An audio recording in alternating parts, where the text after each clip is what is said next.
जरा बात मादनियात की करते हैं, मिनरल्स की करते हैं, उस काम की करते हैं जिस काम को लेकर सियासत बहुत ज्यादा उरूज पर थी और अभी भी वक्तन फवक्तन उस पर सियासत हो रही है। नदियों से बाजरी रेत निकालना, करेवास से मिट्टी निकालने का सिलसिला लगातार जारी है, लेकिन हुकूमत का मानना है कि छोटी माइंस का और एक्सट्रैक्शन का जो काम जम्मू कश्मीर के अंदर है वो कायदे और ज़ाब्ते के तहत किया जा रहा है, पहली बात। और हुकूमत को पिछले 5 साल के दौरान 181 करोड़ रुपए का फायदा मिला है छोटी माइनिंग से। एक तो बड़ी माइंस होती है, छोटी माइंस होती है। और ये जो माइनिंग का काम किया गया आपके जम्मू कश्मीर के नदी नालों से जो बोल्डर रेत बाजरी निकाली गई, इनमें से 50 से ज्यादा यानी 58 के करीब लोग वो हैं जो नॉन लोकल्स हैं, जिन्होंने टेंडरिंग प्रोसेस में अपना नाम डाला और टेंडर जीते। 58 के करीब वो भी हैं। गवर्नमेंट ने इलीगली माइनिंग को कहा कि जनाब ये पॉसिबल ही नहीं है, ये हो नहीं रहा है। और जो केस पिछले कई महीनों से सुर्खियों में था उस पर डिनाइल मोड में चली गई, कहा कि दूध गंगा शाली गंगा और आसपास के जिला में इस तरीके का काम नहीं हो रहा है। साल 2022 जनवरी से 25 के दरमियान जब आप देखेंगे तो कुल मिलाकर 1499 व्हीकल्स और मशीनें इन्वॉल्व जो थी अनऑथराइज्ड एग्जीक्यूशन के अंदर, उन्हें सीज किया गया। 70 से ज्यादा FIR लगे हैं और 1 करोड़ से ज्यादा खजाना में पैसा भी जमा हुआ है। 14 मेंबरान असेंबली ने इलीगल माइनिंग के मामले पर ऐवान के अंदर बार बार सवाल पूछा। दूध गंगा शाली गंगा बड़गाम को लेकर सवाल पूछे गए, जिस पर सरकार का यह जवाब था कि जनाब कार्रवाइयां भी की जा रही हैं और ज़ाब्ते के तहत सब कुछ चल रहा है। सरकार की तरफ से कहा गया कि 202 एक्टिव माइनिंग मिनरल्स लीज पर दी गई हैं, 144 अलॉट की गई है लोकल रेजिडेंट्स को, 58 के करीब नॉन लोकल रेजिडेंट्स को दे दी गई है। और ये स्टेप टुवर्ड्स है जी empowerment of local communities. Ensure किया जा रहा है कि ट्रांसपेरेंसी इन तमाम मामलात के अंदर हो। अब याद रखिएगा, नेशनल ग्रीन ट्रिब्यूनल, वे सरकार खबर क्यों बन रही है, नेशनल ग्रीन ट्रिब्यूनल ने इन तमाम मामलात का संगीन नोटिस लिया था। 8 मार्च सन 2022 को राजा मुजफ्फर भट्ट जो RTI एक्टिविस्ट हैं, उनके और मरकजी हुकूमत के बीच में जो केस लगा था उसकी सुनवाई भी की, जिसके बाद solid waste dumping, untreated sewerage discharge, illegal mining Doodh Ganga मामद कौल बड़गाम के अंदर और उसके मुंसलिक जो पानी के जखायर है वहां पर जो कुछ चल रहा था उस पर 1 करोड़ रुपया इंटरिम कंपनसेशन की भी बात सामने रखी गई थी। माइनिंग डिपार्टमेंट का यह मानना है कि डिप्टी कमिश्नर बड़गाम और की तरफ से कई इकदाम उठाए गए हैं ताकि सही तरीके से काम को किया जाए। फ्लड कंट्रोल डिपार्टमेंट दूध गंगा नाला और मामद नाले के हवाले से ये बता रहा है कि गैर कानूनी तौर पर बड़ी चीज हो रही है, जिसकी वजह से पानी की सतह में भी कमी हुई है। राजा मुजफ्फर RTI एक्टिविस्ट है और इन्हीं की खबर के आसपास ये सारी खबर जो है वो घूम रही है। राजा मुजफ्फर साहब, बहुत शुक्रिया सर ज्वाइन करने के लिए। ये जो मामला हम बता रहे हैं कि जनाब ये कहा गया कि 141 करोड़ रुपया सरकार को मिला 5 साल के दौरान, फिर ये भी कहा गया कि हमने लीज आउट कितना किया, लोकल्स कितने हैं, नॉन लोकल्स कितने हैं, लेकिन बड़ा सवाल जो है वो शाली गंगा दूध गंगा और मामद कोल को लेकर है, जिसको लेकर आप बाज़ाब्ता तौर पर केस भी कर चुके हैं और सरकार ये मान चुकी थी कि हमने जी टास्क फोर्स बनाया है, टास्क जो डिस्ट्रिक्ट लेवल कमेटियां बनाई हैं वो मॉनिटर करिए। सरकार का मौक़िफ़, सरकार का जवाब, आपका तजुर्बा और NGT इस पूरे मामले पर क्या कुछ कह रही है? बहुत बहुत शुक्रिया कंवर साहब। पहले जो मैंने आज ये न्यूज पढ़ी एक, उसमें सरकार ने असेंबली में बोला कि माइनिंग डिपार्टमेंट ने कि उन्होंने 181 करोड़ जो है मुनाफा कमाया है 5 साल में जी, मगर उन्होंने ये नहीं बताया कि नुकसान कितना हुआ है। नुकसान जो स्टेट एक्सचेकर को हुआ है दैट्स मोर देन 2000 करोड़। ये मैं बोल रहा हूं दावे के साथ, क्योंकि मैं इस केस को पिछले 4 साल से नेशनल ग्रीन ट्रिब्यूनल में फाइट कर रहा हूं। ये जो डाकू हैं, चोर हैं, ये इन्होंने लूट करके रखा, लूट मचा के रखी है।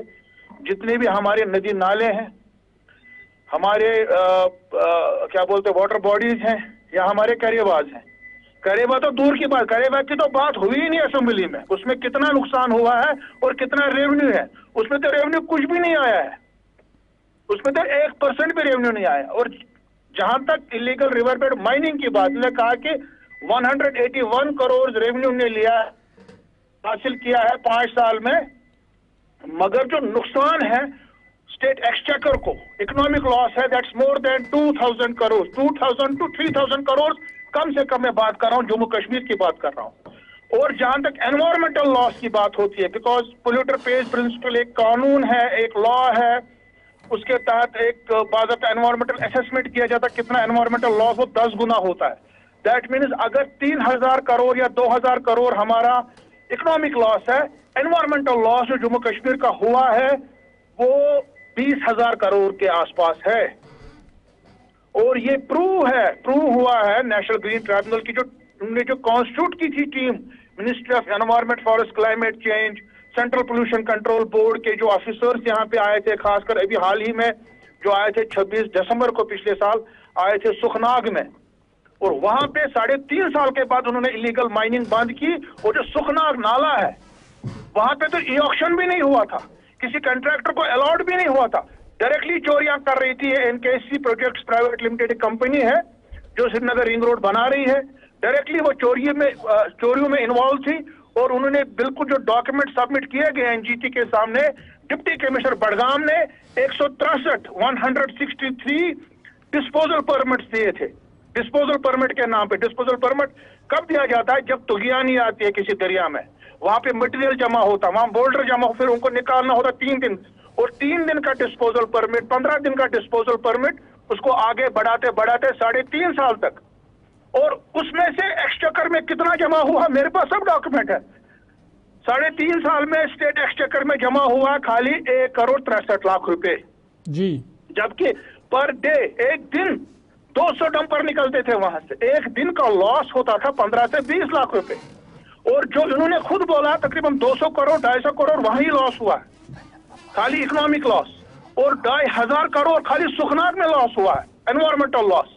फिर दूध गंगा में कितना लॉस उन्होंने किया, शाली गंगा में इन्होंने कितना लॉस किया, वहां पे भी मैंने स्टे लाया, दूध गंगा में भी इनको स्टे आ गया, उन्होंने मशीनें बंद की। और जब इनको ऑक्शन हुआ था ये इन कंट्रैक्टर्स को, उस वक्त तो इनको बोला गया था, इन्होंने खुद बोला था कि हम मशीनों का इस्तेमाल नहीं करेंगे। इन्होंने एफिडेविट लिख के दिया है, इनको एनवायरमेंटल क्लियरेंस उसी नाम पे मिली है कि ये मशीनों का इस्तेमाल नहीं करेंगे, because using of JCBs, L&T, cranes वगैरह सब it's banned under Jammu Kashmir minor mineral concession rules and the guidelines of Jammu and Kashmir state environmental impact assessment authority, जो एनओसी देती है और इनको लिख के देना पड़ता है। और उसी बुनियाद पे इनको 5 साल की लीज मिलती है। ये मजदूरों से काम करवाएंगे, ये मैनुअली काम करवाएंगे, ये कुदाल और बेलचे इस्तेमाल करेंगे, और ये आहिस्ता आहिस्ता से वहां जो माइनिंग करेंगे 3 टिपर 4 टिपर 5 टिपर दिन का निकालेंगे। और जहां पे 4 टिपर निकाले थे दिन के, उन्होंने वहां पे 400 टिपर निकाले। और जो मटेरियल इन कंट्रैक्टर्स जिनको अलॉट हुआ है, एक तो अलॉट हुआ है, कुछ लोगों को अलॉट भी नहीं हुआ है, जिनको अलॉट भी हुआ है 5 साल तक जो मटेरियल उनको निकालना था, उन्होंने वो 50 दिनों में ही निकाल दिया, उन्होंने वो 2-3 महीनों में निकाल दिया। इतनी ज्यादा खुदाई, इतनी ज्यादा डीप माइनिंग, और इतना ज्यादा स्टेट का इकोनॉमिक लॉस, स्टेट का एनवायरमेंटल लॉस, उसके लिए कोई कार्रवाई नहीं हो रही है, उसके लिए कोई कमेटी नहीं बैठी रही है कि देखिए हमने पैसा लाया है और एक ट्रांसपेरेंट तरीके से सब कुछ चल रहा है। आपका मानना कि जनाब एनजीटी ने तो सबकी पोल पहले ही खोल दी थी और ये बताया था कि पहले ही खोल दी है, पहले इनका जुर्माना हुआ है। ये जियोलॉजी माइनिंग डिपार्टमेंट क्यों नहीं बोल रहा है कि 1 करोड़ रुपए इन्होंने जुर्माना भरा है? इन्होंने बोला स्टेट ने भरा। क्या स्टेट ने भरा है? डिस्ट्रिक्ट मिनरल ऑफिसर बडगाम ने भरा वो। उसके बाद ससारा में इनको बंद हो गया काम, उसके बाद रोमशी में इनका काम बंद हो गया, उसके बाद दूध गंगा में काम बंद हो गया, उसके बाद शैली गंगा में काम बंद हो गया, और फाइनली जो है सुखनाग में काम बंद हो गया। जहां जहां मैंने पिटिशन की वहां काम बंद हुआ, मगर जहां मैं पिटिशन नहीं कर रहा हूँ, कुपवारा में, बारामूला में, अनंत में, कहाँ जाऊं, कितने डिस्ट्रिक्ट में जाऊं मैं, वहां काम चल रहा है, वहां मशीनें चल रही हैं। यहाँ बांडीपोरा में ताबड़तोड़ मधुमती में तबाही हो रही है, मधुमती बांडीपोरा में तबाही हो रही है। कितनी बार हमने डिप्टी कमिश्नर वहां पे बांडीपोरा को बोला, वो कुछ नहीं कर रहा है। मामले को एक तरफ से देख रही है कि जनाब खजाने में पैसा आ रहा है, ये तो ठीक है, लेकिन जो तबाही एनवायरनमेंट के लिहाज से हो रही है, और जब अब हम देख रहे हैं कि गुज़श्ता दिनों पानी का बहाव कम हुआ, ये सारी चीज़ें इसके साथ जुड़ी है, लेकिन उस पर कोई ज़्यादा तवज्जो नहीं है और आई वॉश करके आगे बढ़ने की कोशिश की जा रही है। बिल्कुल ये आई वॉश है, क्योंकि जो लॉस हुआ है उसकी बात नहीं हुई। ये खाली बोल रहे हैं कि हमने इतना रेवेन्यू कमाया, इतनी गाड़ियां सीज की। वो जो गाड़ियां सीज होती है 10 दिन के बाद फिर निकलती है 5 दिन के बाद।